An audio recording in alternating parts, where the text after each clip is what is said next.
Hello again, this is the 4th of October 2020.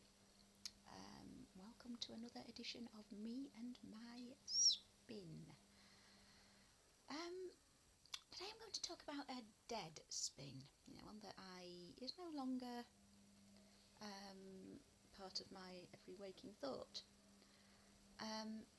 But it is one that has had a very profound effect on who I am.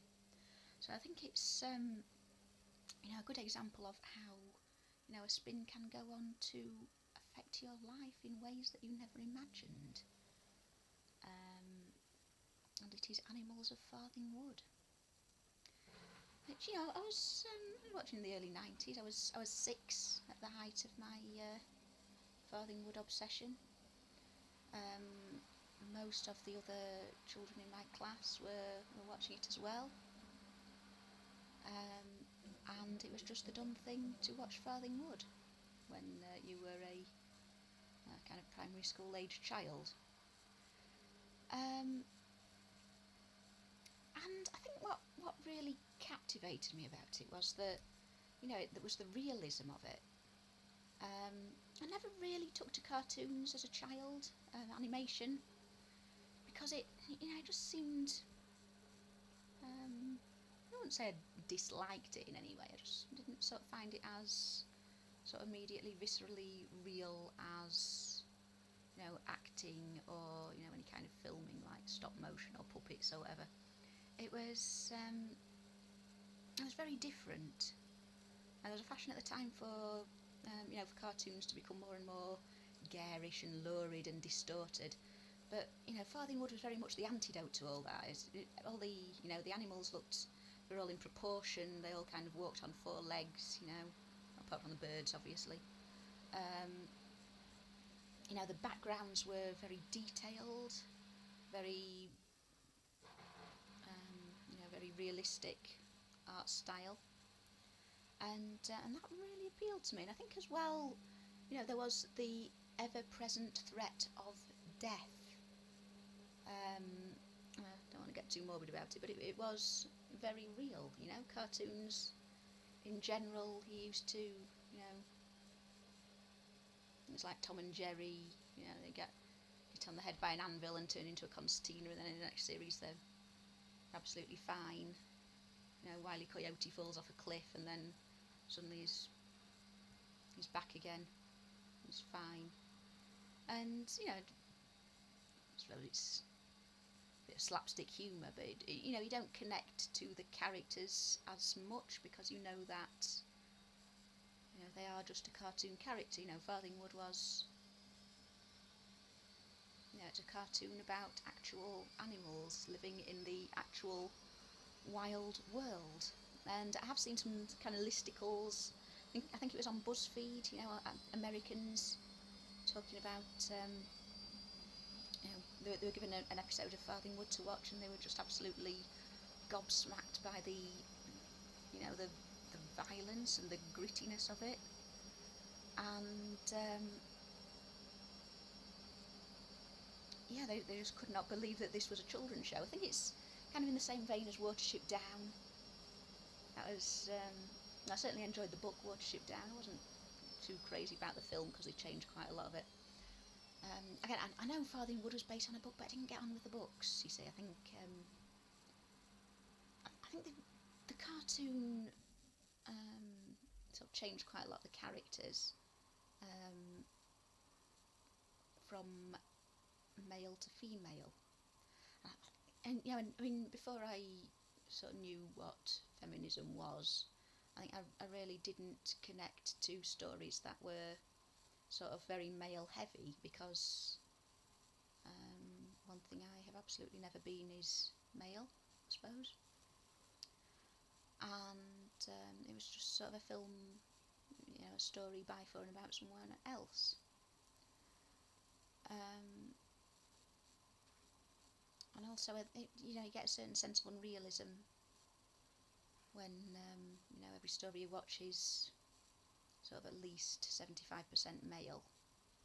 You start to think, well, that's not what real life is like. There's actually sort of fairly even numbers of men and women. Why are so many fictitious characters male? So yeah, I was quite taken with the gender balance as well. Um, I think the thing that really the kind of take home message I got from it was environmentalism. I've never been like a total eco warrior or anything, but I did take from Farthing Wood a certain concern for wildlife, nature, ecology, and I had always been interested in animals and plants. Um, One of my favourite hobbies as a child was catching beetles and studying them. Um, I like to go to nature reserves and things. And I think Farthing Wood sort of really hammered that home. And I used to get the magazine. My nan used to get me the magazine every week. I think she got a subscription to it. So, every week I'd go to my nan and granddad's house and she'd have the little magazine out on the coffee table in front of the chair where I sat. Got my magazine! And, it'd have loads of facts about nature and, animals around the world and things. And, it'd have a lot of sort of environmental messages in there as well. And,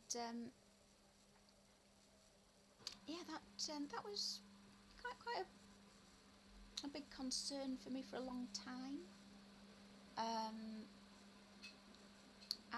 When I was in my early 20s, I think. Yes, I'd have been 21. My mum was seeing a guy who was a member of Friends of the Earth. And he took us along to a talk he was going to about climate change. And there's sort of few speakers talking about sort of facts and figures about climate change, and that would be very interesting. There's some petitions at the back of the room, calling on the government to make various climate change laws, which I signed, and inadvertently signed up to the local far left activist newsletter, which I received to start getting some updates about what was going on in the local area in terms of protests and speeches and strikes, demos, whatever. As I thought that that seems like a interesting thing to get into.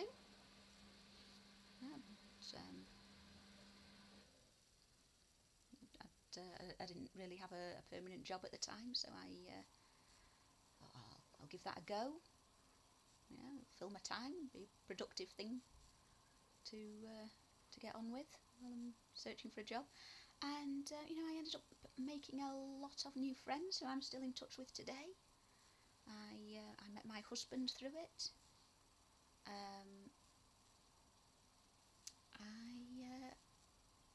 Maybe if it wasn't for Animals of Farthing Wood, who knows, maybe I wouldn't be married, I wouldn't have had my son.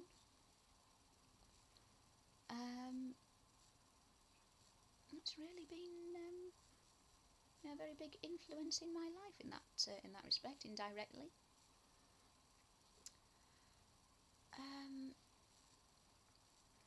I don't know, it is one of those shows that kind of comes up as a curiosity online occasionally. I think because it was, so not exactly violent, but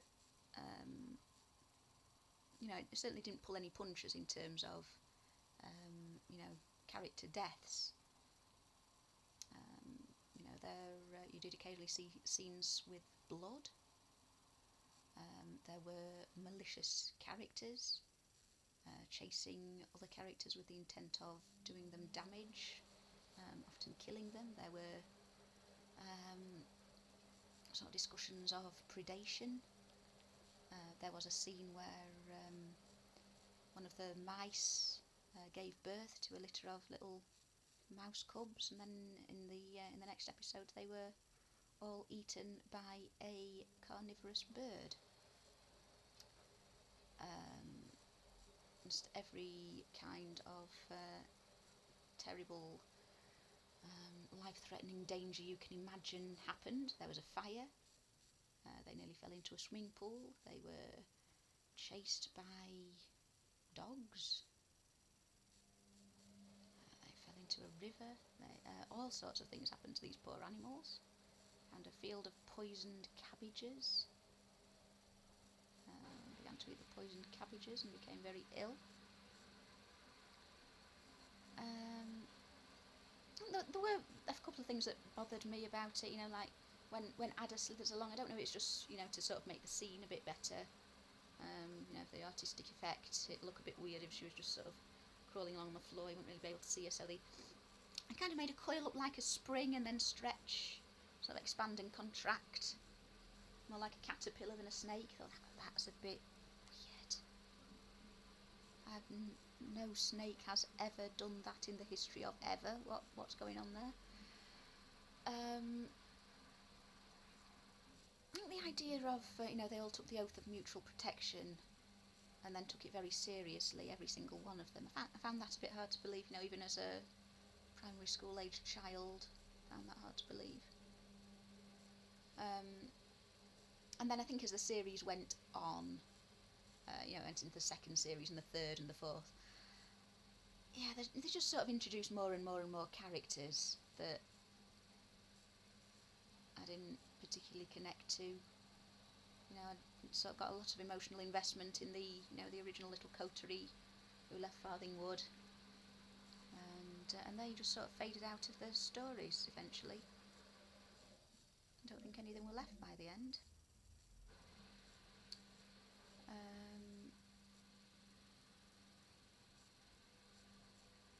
Their sort of children and grandchildren, but again they were sort of a mixed bag. Someone was fairly interested in, someone wasn't so bothered about. And again, it did just turn into a bit of a soap opera. There's just sort of one thing after another. And when they're on the journey from the wood to the park, you could believe they came across one danger after another. But in the park, they meet the sort of nasty blue foxes who are sort of very territorial and want them out of the way. Okay. And then, they're invaded by some rats who want to take over the park, and then it just got stupid. They're supposed to be settled down. It was the end. What's going on now?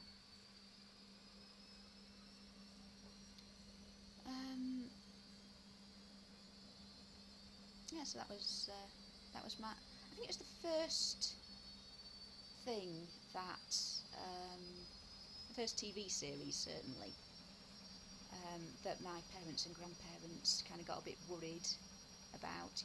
You're just absolutely obsessed with that. Shut up about it. Watch something else. There have been things that TV shows that I enjoyed, but not quite to that extent. I think that's what they found quite worrying. I did have a kind of favourite game when I was a bit younger that was pretending to be a cat, and I could pretend to be a cat for literally a whole afternoon. And I think my mum was just at her wit's end with having a cat instead of a daughter, I think. Did have a bit of an obsession with collecting pencils, sort of ordering them in the pencil case. But yes, it's the first time I'd sort of taken an article of culture and it had really become a major part of my my thought process. And it did, the Farthing Wood animals, they did all become part of my own imaginary world for a good few years, even after the show was sort of no longer being shown and I'd sort of all but forgot about it.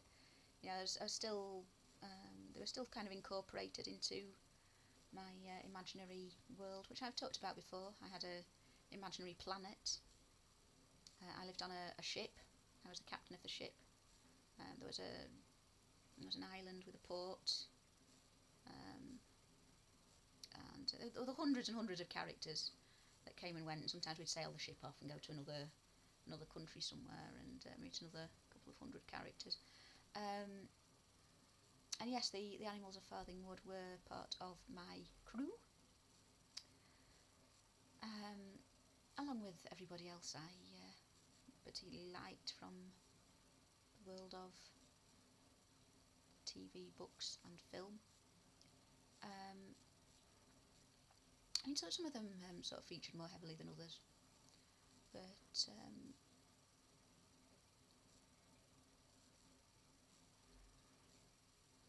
yeah, it became a very big major part of my existence for a lot longer than the TV series lasted.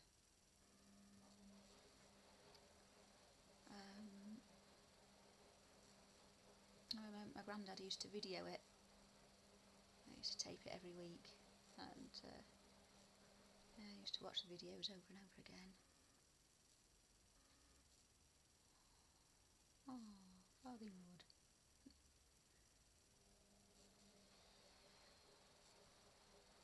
Yes, that's my dead spin. It still always sort of has a particular place in my heart. It reminds me of quite a happy time in my childhood, before everything went wrong. Still have all the magazines wrapped up upstairs. My nan said they would be valuable, so she sort of tied them up very carefully in brown paper and made sure I kept them. But